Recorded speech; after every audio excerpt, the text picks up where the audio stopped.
Now, one of the things that the rules he said he would adhere to as far as the drone strikes overseas was that there has to be an imminence to the threat. But then his team of lawyers follow up and conclude, well, it has to be imminent, but it doesn't have to be immediate. And I think only a gaggle of government lawyers could come together and say that imminent doesn't mean immediate.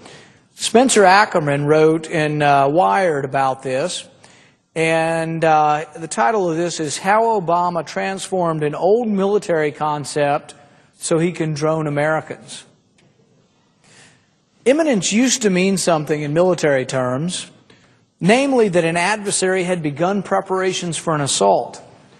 In order to justify his drone attacks on American citizens, President Obama redefined the concept of imminence to exclude any actual adversary attack. It's important to get that and to register that.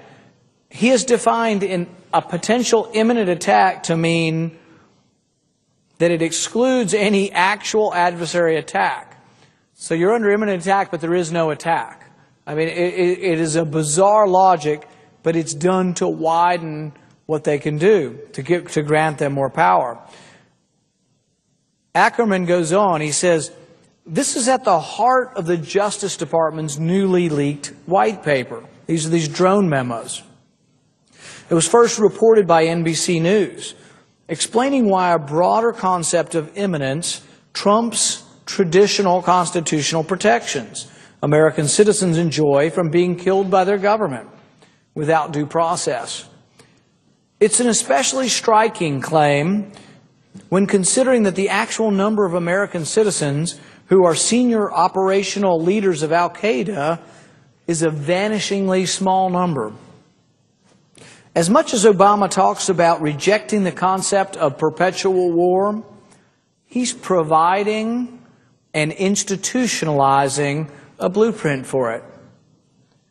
This is what we're talking about. Don't think that if you give the president the power to kill Americans, that it's a temporary power. The use of authorization of force, they say, has no geographic limit and no temporal limit. There is no end to the war.